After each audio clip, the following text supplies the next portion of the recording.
नमस्कार, स्वागत है आपका मेरे चैनल नॉलेज की यूके में। सबसे पहले एक टारगेट फ़िक्स करो, फिर उस टारगेट को अचीव करने के लिए अपना पूरा टाइम लगा दो। बात कर रहे हैं करंट अफ़ेयर टुडे 23 अक्टूबर 2024। विक्रमदेव दत्त को कोयला सचिव की ज़िम्मेदारी सौंपी गई। विक्रमदेव दत्त को भारत के कोयला सचिव के रूप में नियुक्त किया गया है। इस नई भूमिका में उन्हें ऊर्जा क्षेत्र में महत्वपूर्ण नीतियों और कार्यक्रम को लागू करने की ज़िम्मेदारी सौंपी गई है। उनके पास प्रशासनिक अनुभव और नीतिगत निर्माण में गहरी समझ है, जो उन्हें इस महत्वपूर्ण मंत्रालय के संचालन में मदद करेगी। भारत की ऊर्जा सुरक्षा को मजबूत करने के लिए उनके नेतृत्व में कई महत्वपूर्ण पहलों की उम्मीद की जा रही है। आरबीआई लेख में भारत की विकास की दृष्टि मजबूत घरेलू इंजन से समर्थित। भारतीय रिजर्व बैंक आरबीआई ने हाल ही में प्रकाशित एक लेख में बताया है कि भारत की आर्थिक विकास की दृष्टि मजबूत घरेलू इंजनों द्वारा समर्थित है।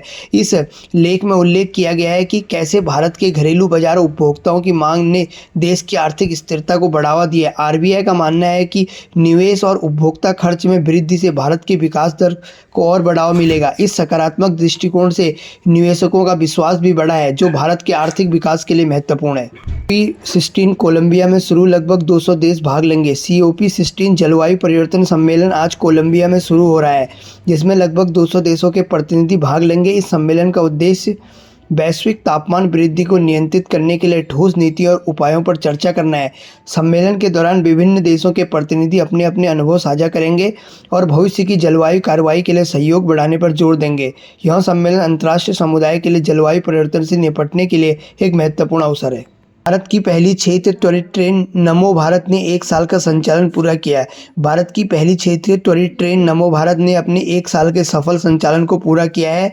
इस ट्रेन में यात्रियों को तेज और सुविधाजनक यात्रा अनुभव प्रदान किया है, जिससे यात्रा समय में उल्लेखनीय कमी आई है। यह सेवा विभिन्न क्षेत्रों के बीच जुड़ने में महत्वपूर्ण भूमिका निभा रही है और स्थानीय व्यापार और पर्यटन को बढ़ावा देने में सहायता कर रही है। यात्रियों की संतुष्टि के साथ साथ इस सेवा के विस्तार की योजना भी बनाई जा रही है। 18वां प्रवासी भारतीय दिवस भुवनेश्वर, उड़ीसा में आयोजित होगा।